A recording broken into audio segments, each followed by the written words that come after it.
যে দেখুন বেরাদার, আস্তাগফিরুল্লাহ এই পাঠ করাতে আপনার কতগুলো ফজিলত আছে জানেন?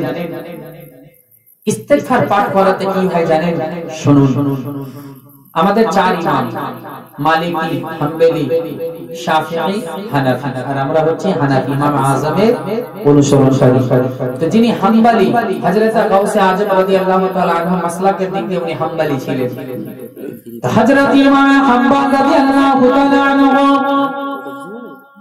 একদিন সফরে বের হলেন। সফরে বের হয়ে যাওয়ার পরে তিনি এবার দেখতে পাচ্ছেন মাগরিবের নামাজ পড়ে একটা মসজিদে, রাত হয়ে গেল, ইশার ওয়াক্ত হয়ে গেল, ইশারের নামাজ পড়ার জন্য একটা মসজিদে প্রবেশ করলেন। শীতকাল রয়েছে রে মা, ওই শীতকালে ইশার নামাজ পড়ার পর এবার ইমাম হাম্বল রাদিয়াল্লাহু তাআলা আনহু ওই মসজিদের মুতাওয়াল্লিকে বলতে আছে, ও ভাই, আমি হচ্ছে মুসাফির ব্যক্তি, আমি আজকে এই জায়গায় রাতটাকে অতিবাহিত করতে পারি। মুতাওয়াল্লি বলতে আছে, না না, আমাদের মসজিদে কাউকে থাকতে দেওয়া হয় না। এজন্য তিনি চিনতে পারেনি এটা ইমাম হাম্বল। ইমাম হাম্বল তখন সঙ্গে সঙ্গে নিজের পুটলি নিয়ে এবার তখন বের হয়ে গেলেন। সাজো সামান নিয়ে বের হলে, যেমন আপনাদের মসজিদ পার হয়ে এই যে সামনে ছোট্ট একটা স্থান, এরকম একটা স্ট্যান্ড রয়েছে, এরকম একটা বাজার রয়েছে, যেই জায়গাতে একটা নওজওয়ানকে দেখতে গেলেন রাত্রে, গভীর রাত্রে ঠান্ডার সময় আপনার রুটি তৈরি করতে আছে। ইমাম হাম্বল ওই দোকানদারের কাছে গেলেন, যাওয়ার পরে ওই দোকানদারকে বলতে আছে, ও নওজওয়ান, তোমার কাছে আমি আজকে দোকানে রাত খানা কাটাতে চাই, আমাকে আশ্রয় দেবে? বলে, হ্যাঁ হ্যাঁ হ্যাঁ, কেননা আপনি থাকুন, নিশ্চয়ই কোনো সন্দেহ নেই। ইমাম হাম্বল ওই যুবক ভাইয়ের দোকানে থাকতে লাগলেন। রাত খানা আপনার অতিবাহিত করবেন, আরাম করতে আরম্ভ করেছে। এবার ওই যুবক ভাইকে দেখতে আছে, রুটি যেমন তৈরি করে বলে আস্তাগফিরুল্লাহ, রুটি বেলে বলে আস্তাগফিরুল্লাহ, রুটি আপনার সঙ্গে বলে আস্তাগফিরুল্লাহ, রুটি উঠিয়ে রাখে বলে আস্তাগফিরুল্লাহ, প্রত্যেকটি কাজের আগে আস্তাগফিরুল্লাহ আস্তাগফিরুল্লাহ পাঠ করতে আছে। ইমাম হাম্বল তখন শোনার পর ওই নওজওয়ানকে জিজ্ঞেস করতে লাগলেন, ও যুবক, বলো বলো, প্রত্যেক সময় তোমাকে দেখতে পাই, রুটি যখন তুমি বেলতে লাগো বলে আস্তাগফিরুল্লাহ, রুটি সেঁকতে লাগো বলে আস্তাগফিরুল্লাহ, রুটি উঠাতে লাগো পড়ো আস্তাগফিরুল্লাহ, প্রত্যেক সময় তুমি আস্তাগফিরুল্লাহ পাঠ করতে আছে, কারণটা কি? যুবক বলতে আছে, ও মাওলানা, আমি এজন্য ইস্তেগফার করতে করতে আমি মুস্তাজাবুদ দাওয়া হয়ে গেছি। মুস্তাজাবুদ দাওয়া, মুস্তাজাবুদ দাওয়া কাকে বলা হয়? যে ব্যক্তি দোয়া করলে দোয়া কবুল হয়ে যায়। জোরে বলে সুবহানাল্লাহ। বলে, সত্যি নাকি তুমি মুস্তাজাবুদ দাওয়া? বলে, হ্যাঁ। বলে, আমার সব দোয়া কবুল হয়ে গিয়েছে, তবে একটা দোয়া আমি করেছি, যে দোয়া এখন পর্যন্ত আমি বোধহয় যে দোয়া করেছি আমার হয়তো কবুল হয়নি। বলে, কি দোয়া করেছে বলো? বলে, আমি এমন একটি দোয়া করেছি, আমি শুনেছি এলাকায় একটা ইমাম আছে যার নাম ইমাম হাম্বল, যার মাসলাকের উপরে অনেকজন চলছে। আমি আল্লাহর কাছে দোয়া করেছিলাম, আল্লাহ আমাকে ততক্ষণ পর্যন্ত মৃত্যু দিও না যতক্ষণ পর্যন্ত ইমাম হাম্বলের জিয়ারত না করে দিয়েছি। জোরে বলুন সুবহানাল্লাহ।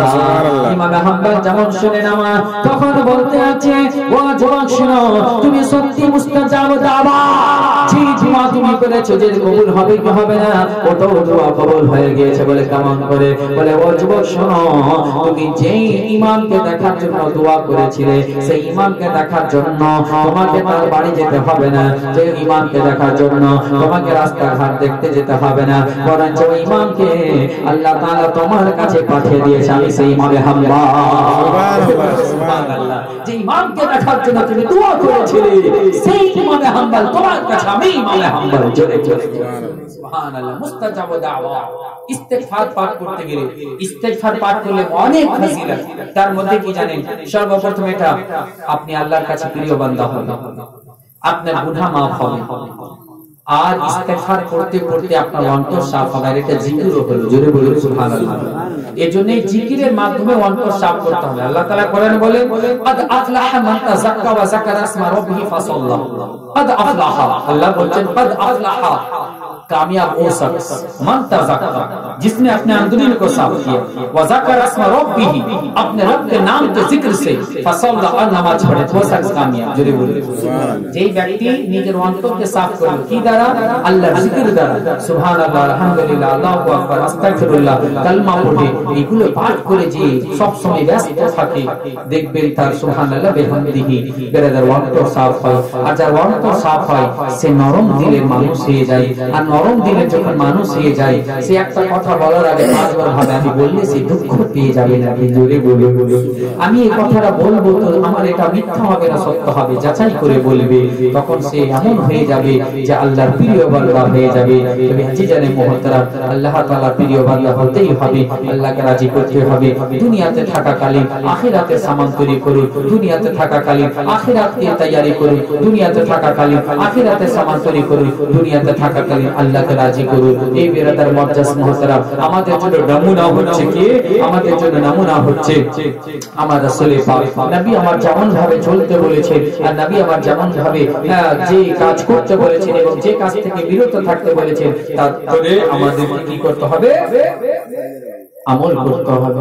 আজিজানে মিল্লাত ইসলামিয়া, তো আল্লাহ তাবারক তাআলার কাছে আমরা দোয়া করি যে এই 10টি আর যে আজকে 13 রোজা পার, আগামী কাল 14 রোজা, আর যে আপনি এই রোজাগুলো পাচ্ছেন, বেশি বেশি ইস্তেগফার পাঠ করুন, গুনাহের জন্য তওবা করুন। আর বিরাদার একটা কথা বলে ফর্মুলা বলে দিই, মা আজকে যদি না পারেন বা গত যে রোজা পার হয়ে গেল, সামনে 15টা রোজা যে পাবে, আমরা তো রান্না করতে উঠি হয়তো 2টা থেকে 1টা থেকে 1টা থেকে রান্না করতে উঠি। আর আমার বাবা ভাইরা সবাই তো সাহারি খাওয়ার জন্য উঠে, তো সাহারি যখন খেতে উঠবে তো কমসে কম তো আমরা সাহারির শেষ টাইমের কমসে কম 20 মিনিট আগে উঠি। তো ওই সময় উঠে সর্বপ্রথমে কোনো লাসার পাসার না, উঠো জি, কটা বাজলো, এরকম অনেক, কটা বাজলো বলছে 4টা, আর 40 মিনিট আছে, আবার পড়ে থেকে গেল, চট করে উঠে যাবে। আর উঠে গিয়ে ডাইরেক্ট কলের পরে বা ট্যাপের কাছে আর গিয়ে সঙ্গে সঙ্গে উজু করে আগে 4 রাকাত তাহাজ্জুদের নামাজ পড়ে। আর তাহাজ্জুদের নামাজ পড়ে ওই টাইমে আল্লাহর কাছে দোয়া করে নিন। এই বিরাদার এখন অভ্যাস করার দরকার, এই রমজান মাসে তাহাজ্জুদ পড়ার অভ্যাস করে নিন।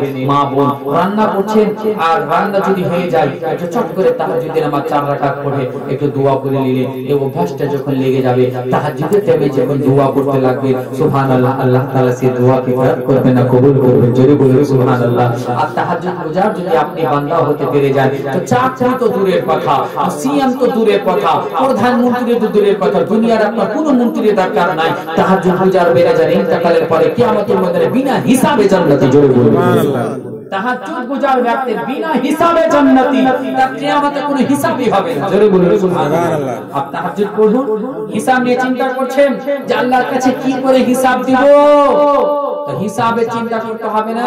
আমার নবী বলতে আছেন যে ব্যক্তি তাহাজ্জুদ গুজার হবে কিয়ামতে বিনা হিসাবে জান্নাতে। কিয়ামত যখন গঠিত হবে, আল্লাহ তাআলা সর্বপ্রথমে কিয়ামতের ময়দানে বলবে যারা যারা রাতে উঠে তাহাজ্জুদ পড়ছিল তারা দাঁড় হয়ে যাবে, সুবহানাল্লাহ। তাদের গর্দান হবে উটের মতো উঁচু, আর তাদেরকে বলে আগে তোমরা জান্নাতের দিকে চলে যাও, সুবহানাল্লাহ। তারপরে হিসাব হবে, বুঝতে পেরেছেন? তারপরে হিসাব শুরু। প্রথমে কি? নামাজ। তোমরা কি নামাজ পড়েছো? এরা তো তাহাজ্জুদ পড়ে পার হয়ে গেল। যে ব্যক্তি তাহাজ্জুদ পড়বে তো ওই ব্যক্তি তো 5 ওয়াক্ত বাদ উলা নামাজ পড়বে। জোরে বলে সুবহানাল্লাহ বিহামদিহি। তো তাহাজ্জুদ গুজার বানার চেষ্টা করো, জিন্দেগি কামিয়াব। যা কিছু বলার চাওয়ার ওই তাহাজ্জুদ পড়ার পরে আল্লাহর কাছে দোয়া করবেন, আল্লাহ সব আতা করবে। যদি বলুন সুবহানাল্লাহ। রাতে সারা গ্রামে সবাই ঘুমিয়ে আছে, আর রাতে কোনাতে বসে আপনি আল্লাহর কাছে চাইছেন, সুবহানাল্লাহ। যখন বিরাদার কোন বান্দা আল্লাহর কাছে চায়, তো আল্লাহ তাআলা শরম महसूस করে, আল্লাহ হায়া করে যে আমার বান্দা আমার কাছে চাইছে আর আমি দিব না, সুবহানাল্লাহ। আল্লাহ তখন আতা করে দেয়। ওই আটটাতে ঘুমিয়ে উঠা বলে আল্লাহ আমার এটা কাজটা যেন হয়ে যায়, ওই 7টাতে ঘুমিয়ে উঠা আল্লাহ আমার জন্য এই কাজটা কামিয়াব হয়ে যায়। এই বিরাদার যেটা চাওয়ার টাইমটা পার হয়ে গেল, ফজরের টাইমে ফজরের নামাজ পড়ে যদি বিরাদার একটু বাড়ি থেকে বের হন না, ফজরের নামাজ আল্লাহর কাছে চান, তো ওটা হচ্ছে বরকতের সময়। আর সূর্য উঠতে গেলে বরকত বন্ধ। আর ওই টাইমে আপনি উঠলেন, আল্লাহ আমাকে দাও, টাইমটা পার হয়ে গেল। তো ফজরে আমরা উঠবো না, ওই আমরা 8টাতে উঠবো, 10টাতে উঠবো, আর সারা রাত মোবাইল চালিয়ে নিয়ে এরপর আমাদের বর্তমান জিন্দেগি এই বেরাদার নেক সালেহ পরহেজগার মুত্তাকি বানার চেষ্টা করুন। দেখুন বাবা, আপনি যদি নেক কাজ করেন এটা আপনার নিজের ব্যক্তিগত হলো, যেটা এই দুনিয়াতেও পাবেন আখিরাতেও পাবেন, জোরে বলুন। আর যেটা আপনি ইনকাম করবেন, টাকা পয়সা রোজগার করবেন, এটা আপনার আখিরাতে কিছু হলো না, বরঞ্চ দুনিয়ার হলো, কিন্তু আপনারও হলো না, বাড়ির হলো। আজকে 10 লাখ টাকা আপনি ইনকাম করে জমা করেন, টাকা ব্যাংকে আছে, শ্বাসটা বন্ধ হয়ে গেলে কি করবেন? আপনার যাবে जरूर जरूर बाकी नियामतों के बारे में पूछा जाए। যত আমরা 5 তলা 2 তলা বাড়ি দিচ্ছি না, 4টা 5টা গাড়ি করছি না, বিঘার বিঘা জমি করছি না, প্রত্যেকটি পাই পাই করে হিসাব দিতে হবে। একটা শেষে কথা বলে দিই, হয়তো বিরক্ত হচ্ছে, কি জানেন, অনেকে দেখবেন আমরা বলি এই ব্যক্তিটা জীবন সাকসেসফুল জি, বলে কেন? বলে লোকটা ভালো, 2 বিঘা বাগান কিনেছে, 2টা জেসিবি কিনেছে, পুকুর করেছে, বিশাল বিশাল লোকটা যে বিশাল। ওই ব্যক্তি যদি হক পথে না থাকে, যাকাত না দেয়, আমল না করে, সবচাইতে বোকা, সবচাইতে নিধান বোকা ব্যক্তি। এজন্যই যে সেই ব্যক্তি কি করলো, জান্নাত ছেড়ে দিয়ে দুনিয়া নিল, আর 4 দিন কাল শওকার নাম কামাতে যায় আখিরাত বরবাদ করে দিল। বুঝতে পেরেছেন? তো কারো আর একটা কথা বলি বাপ, শেষের দিকে ফর্মুলা গুলো জেনে থাকেন। দুনিয়াবি দিক দিয়ে উপরে দেখেন না মা, নিচে দেখেন, আর আখিরাতের দিক দিয়ে নিচে দেখেন না, উপরে দেখেন। কথাটা কি জানেন, একটু বুঝিয়ে দিই। আপনার বাড়ি বাসে কারো 2 তলা বাড়ি, তা আপনি দেখছেন 2 তলা বাড়ি আমার কখন পাবে, তো আপনি সুকুন পাবেন না। আপনি নিচে দেখেন যে আমার 1 তলা বাড়ি, আমার 2 তলা বাড়ি, তালে তালওয়ালা দেখবে টাকিওয়ালাকে, টাকিওয়ালা দেখবে যার বাড়ি নাই, যার বাড়ি নাই ওই দেখবে যার হাত পাও নাই, যে চেহে খায় তাকে দেখবে। নিচে দেখেন তো দিলটা সুকুন পাবে, আল্লাহ আমাকে ভালো রেখেছে। আর আখিরাতের দিক দিয়ে ওই ব্যক্তি 5 ওয়াক্ত নামাজ পড়ে আর আমি পড়ি না, আমি 5 ওয়াক্ত পড়ি, ওই ব্যক্তি আবার তাহাজ্জুদ পড়ে, আমি পড়ি না। আপনি তাহাজ্জুদ, ওই ব্যক্তি আবার ইশরাক পড়ে, চাস্ত পড়ে, আওয়াবিনা পড়ে, ওই ব্যক্তি দানও করে, এত আমল করে, আমি করি না। এই দিক দিয়ে দেখুন আমরা উল্টা, মানে একটু যদি নামাজ পড়ে ও আমার চাইতে পরহেজগার ব্যক্তি কি আছে জি, মানে যদি একটু আমল হয়ে যায়, এদিকে আমরা নিজের দেখছি, হ্যাঁ মানে নিচেরটা দেখছি আমার থেকে কে কোন আমল করছে, আর দুনিয়ার দিকে উপরটা দেখছি, মানে অপোজিট, বিপরীতটা করছে। কিন্তু দেখুন পরিবর্তন হন, চেঞ্জ হন, আখিরাতের তৈরি করুন। তাহলে শেষের দিকে আপনাদের আজকে জলসাতে একটা দার্স, একটা শিক্ষা দিচ্ছি। আজ থেকে সারা রমজান মাসটা বিশেষ করে বেশি বেশি মিনিমাম প্রত্যেক নামাজে 100 বার করে ইস্তেগফার পাঠ করবেন, আর চেষ্টা করবেন যেন ইনশাআল্লাহ তার থেকে বেশি ইস্তেগফার পাঠ করতে পারেন। আস্তাগফিরুল্লাহ আস্তাগফিরুল্লাহ আস্তাগফিরুল্লাহ এটা যেন পাঠ করতে পারেন। আল্লাহ তাআলা আমাদেরকে তৌফিক দান করেন। ইনশাআল্লাহ আমরা আখিরাতে তৈরি করব। আল্লাহ পাক যেন আমাদেরকে সব সময় আখিরাতে সৌভাগ্য দাতা করেন।